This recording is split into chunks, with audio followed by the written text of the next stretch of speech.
growing weary of running from room to room, practicing one-tooth insurance-driven dentistry? Then stay tuned for the latest episode of The Lionhearted, where Dr. DrRasner will hand you the blueprint for what many call the gold standard of general practice dentistry.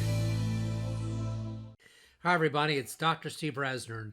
Welcome back to The Lionhearted, a weekly podcast dedicated towards you maintaining your independence in this great profession that you and I chose.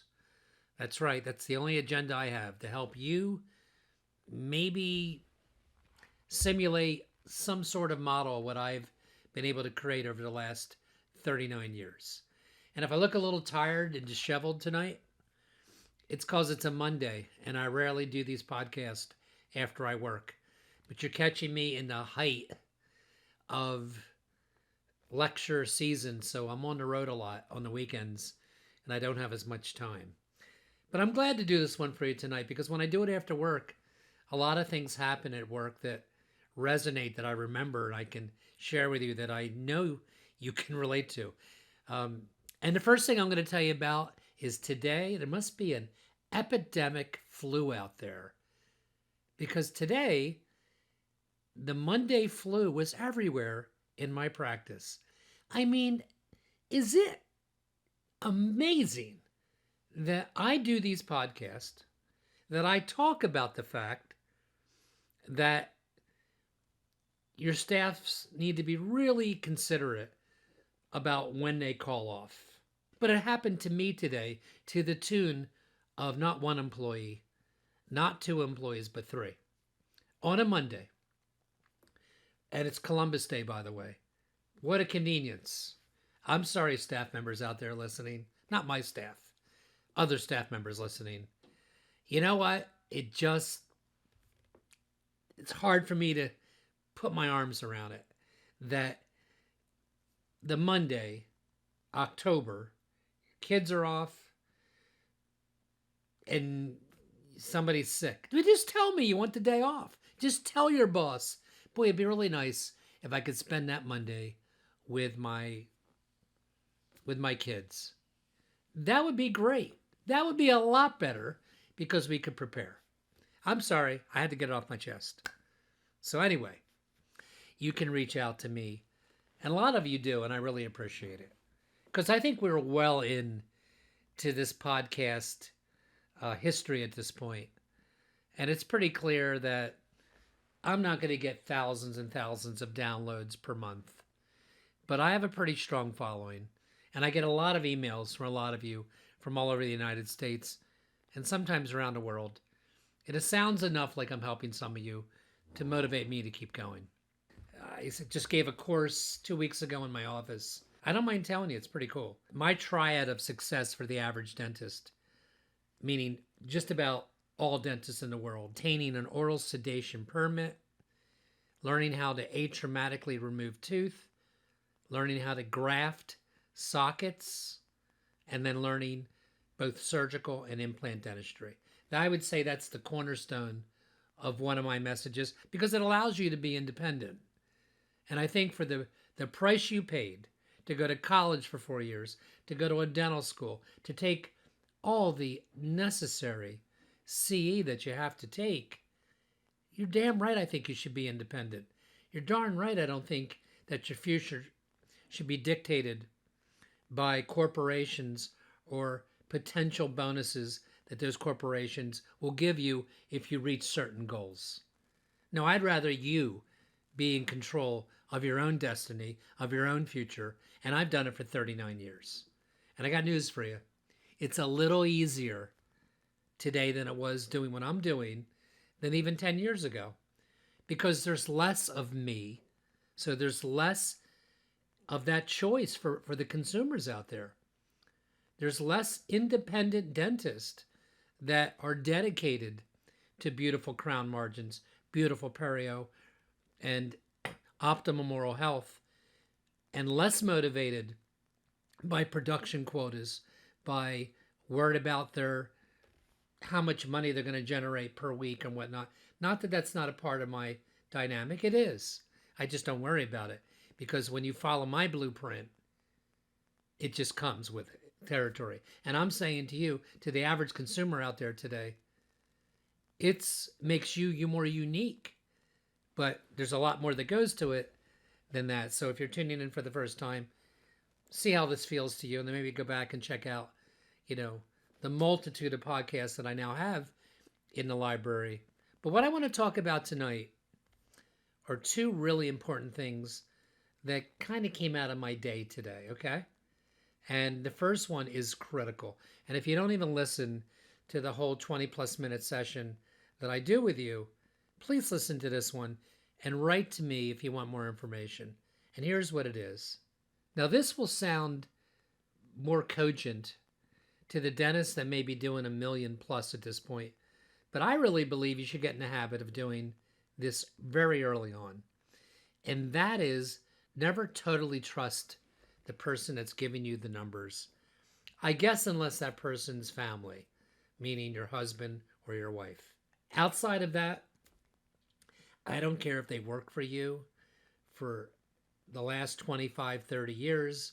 I don't care if they were a former church worker. I'm telling you something. And it's not just embezzlement, by the way. And so I know that's where you think I'm going. But while we're at it, let me tell you, look it up yourself. The average percentage of dentists in his lifetime that will be embezzled from is approaching 70%. 70. It's happened to me twice. And I got news for you. It's not just that. You can be deceived by the percentage you think you're making, by the amount of money you think you're making, by what your overhead is, by what you're paying your hygienist. I mean, don't you want authentic numbers like you want everything else in life? You demand that from the science you provide every day, from the clinical results you put on your patients. That's not theory. That's not conjecture. So why would you, if you're an independent dentist and you're in business, why would you have to rely on any conjecture for the numbers that you are creating? I just got off the phone, and we do a monthly review for as long as I want it to be, a half an hour or an hour, of everything that's pertaining to my practice. My net for each month, my year to date, these aren't quotas, by the way, so I'm not contradicting myself, but I don't know what my net is, and I didn't know the percentage I'm paying my supplies or my staff or my labs. Wouldn't it be amazing if you took 30 minutes to an hour a month with someone you really trusted? I would suggest highly that you start seeking that person out. And I believe the person working with me would take on certainly a few more accounts. I don't think she can take on all the people that listen to me. But my point is I know it's an easy thing for you to overlook, because I overlooked it for years. I did. So let me tell you one of the things that popped up tonight.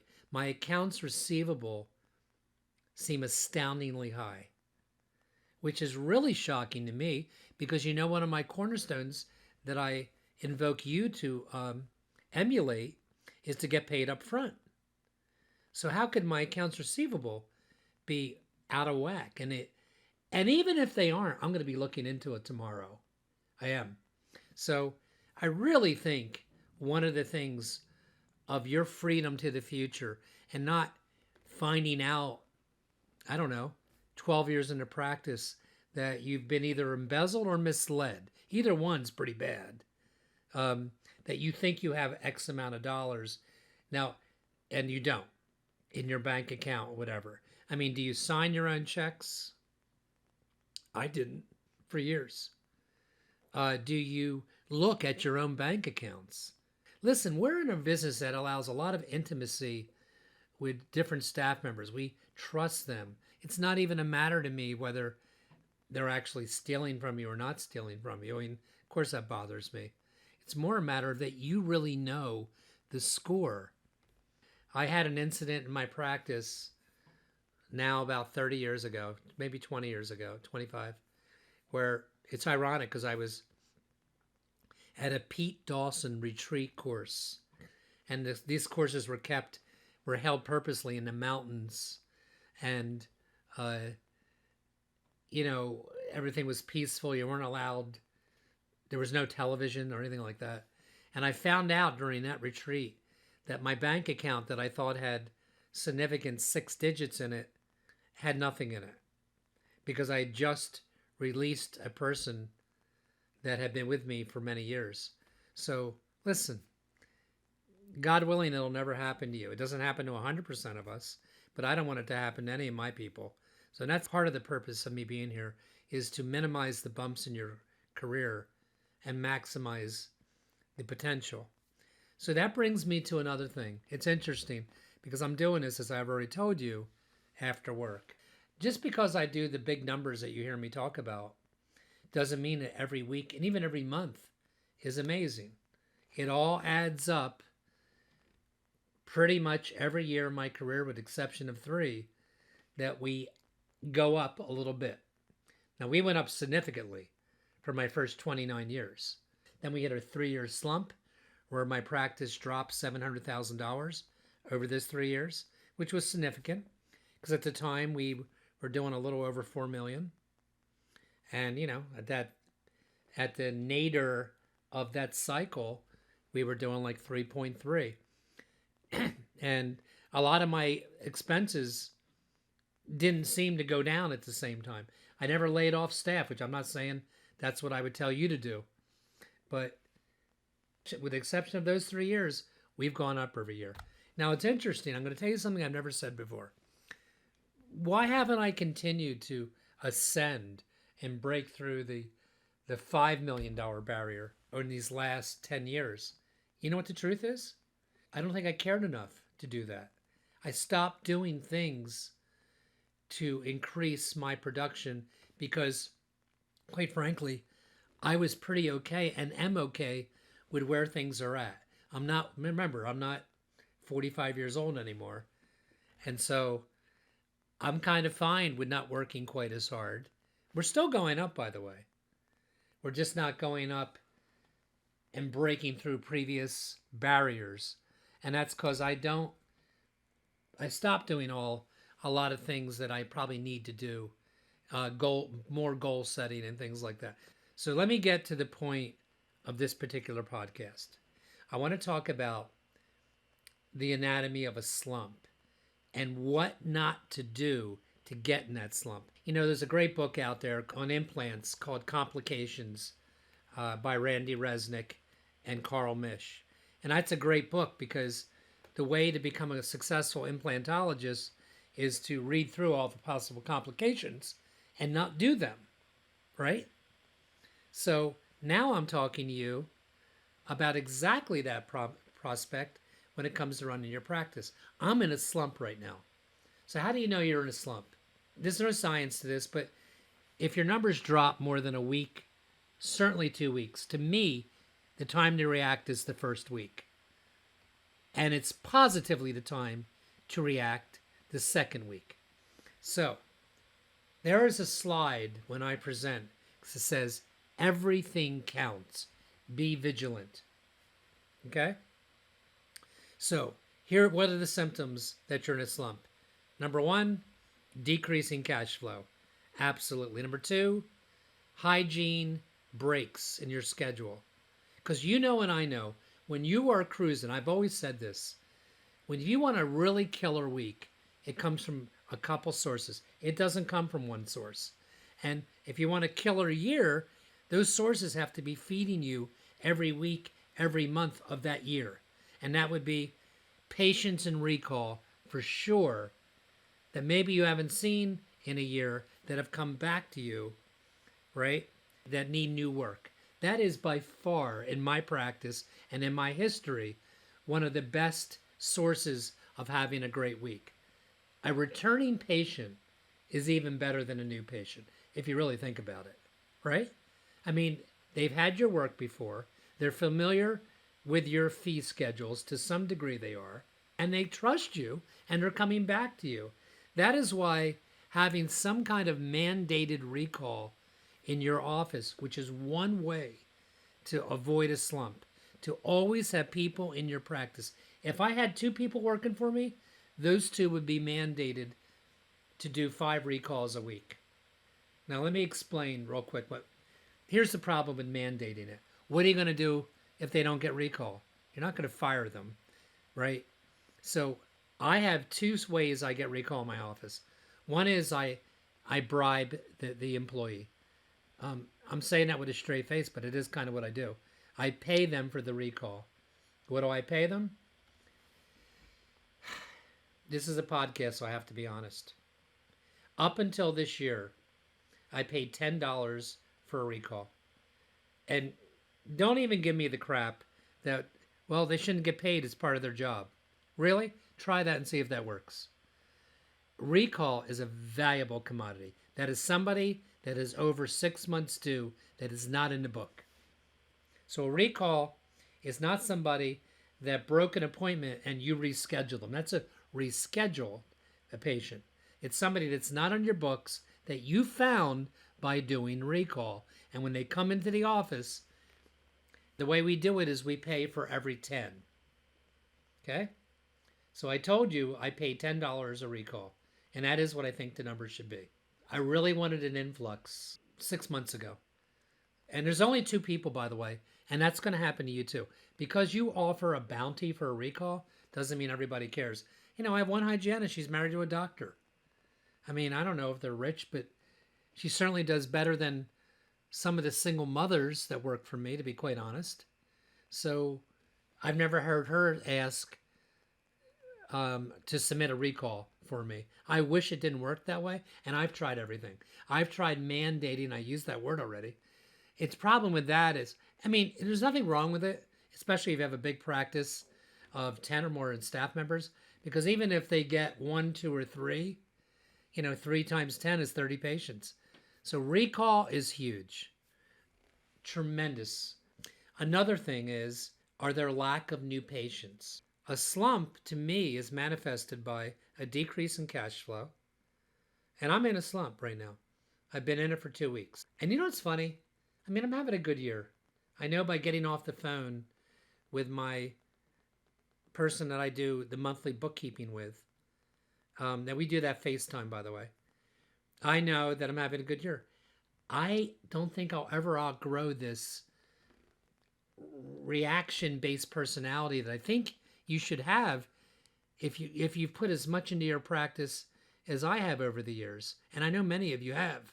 So when I'm off a little bit, I can't even imagine waiting 2 weeks or 3 weeks to, okay, no, damn right now. I'm going to be saying something for sure tomorrow. Meaning, are my protocols being followed? Who's doing recall? Who's not? And I get the list, by the way, handed to me. You can't just tell me you're doing recall. There's somebody separate with no agenda that accounts for the patients coming in and then reimburses that staff member that got the recalls. Problem is when you're killing it and you're doing well, it's so easy. Nobody looks at these things. If you're having a great week or a great month, very few of us go look in the book at the end of the night to see how the next week looks. Nobody does that. Nobody asks for, well, how many recalls has the staff got in the last month? Let me see that. How's the hygiene schedules been? And I get a daily report on NPs. That's new patients in my world. But, when things are going really well, I don't ask for a weekly or monthly accounting of new patients. So if my point of this podcast is to help you avoid a slump, here's how I look at things. I want you to really tune in for this next minute. We're in the middle of October right now. So we're headed into November and December. We both know November will probably be okay. You're going to lose a week at the end of November with Thanksgiving. Kind of. I know it's only on Thursday, but people kind of check out. It's that time of year.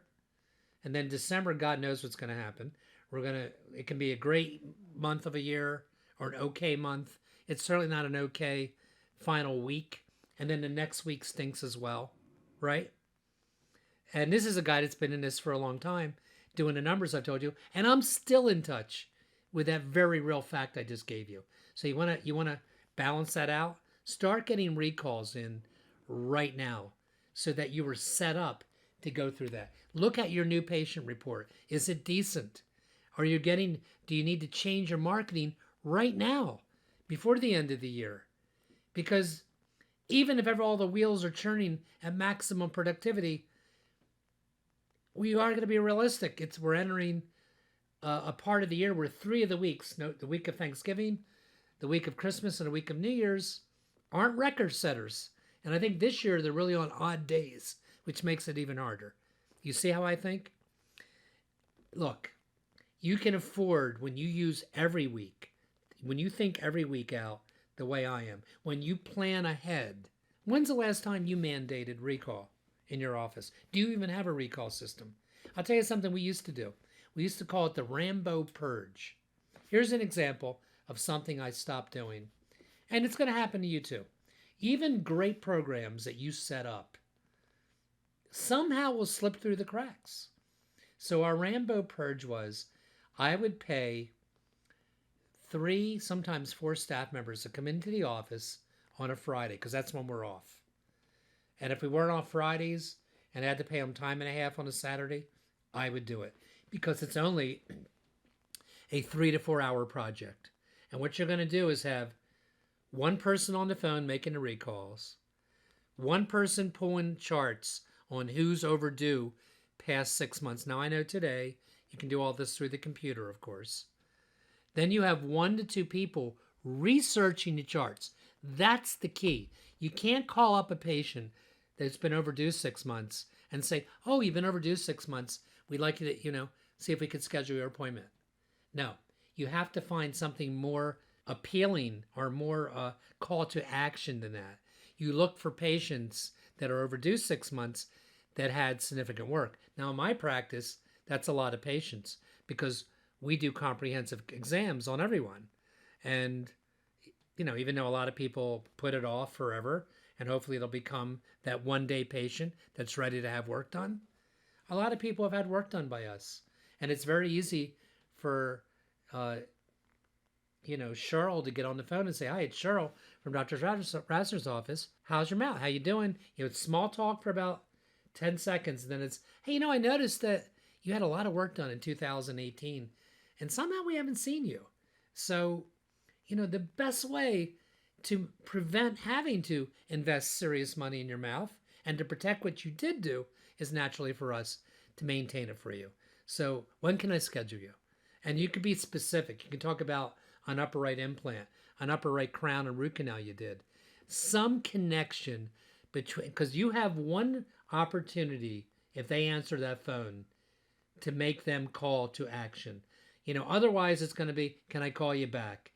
And a lot of them are going to do that to you. So it's not because you're doing something wrong, by the way. So we did that for years and years. And I taught that. And listen, I'll never forget. First consult I ever paid for with a management group. I paid $5,000. And I swear to you that the outcome of the $5,000 was for us to go back and do what I just told you to do. And what I just gave you was my version of it. They just told us to go through the charts and look for old work and blah, blah, blah. And I wrote a check for $5,000 for that. I'm not kidding. It's the absolute truth. So there you have it for free. And it's worthy of you doing, by the way. So let's recap the evening so far. Number 1, try to avoid what I had today, the Monday flu, meaning people calling out on you. It happens to me. I find it appalling that it could happen in my office. And by the way, staff members that are freaking out over this, we get it. If you're sick, you're sick. And if it happens to be a Monday, fine. But another day of the week's a little better. I remember this. Everybody's job just got harder when you don't show up. And that happened today, by the way, to me. Times, not 1, but 3. Ooh. Anyway, never, ever totally trust the numbers you're given about the parameters of your practice unless it's your wife or husband, and be sure you trust them too. 3, try to avoid the slumps by reacting early. You're going to have slumps, but we can turn a slump around very quickly. And there's other ways to do it too. There's staff meetings, to an emergency staff meeting, not to go and bellyache about what's wrong. Talk about the stuff that of the successful months and years you had, and that you need to get back to that. Never have a staff meeting where you allow people to bellyache and say, well, this is her fault or that fault. Don't let your staff meetings degenerate into that. That should be one-on-one talk always in your practice. And are you instituting enough recall? Do you need to bring people in on a day off to get a jump start? We're going into a part of the season, if I was your personal coach, where I would tell you, this is the time to load up for those months. I hope this has helped some of you. I hope you keep tuning in. Email me at DrRasner, DrRasner, at AOL. And check out my courses, which are, I'm not kidding you, selling out. I have a February one already sold out. And the one after that is an implant course. These are live training courses where you come to me without a license in New Jersey. You just need a license in your state. And you can work on live patients as long as you have malpractice too. Where we're going to do implants in March. And the implant courses, you have to have a history of training that I approve. And then back to live extractions and bone grafting in June. May. He meant to say May. It's the first time you have an option of taking it 1 day or 2 days. We never offered that option before. Whatever it is, the courses are really growing. Anyway, everybody, have a great week. See you next week on The Lionhearted.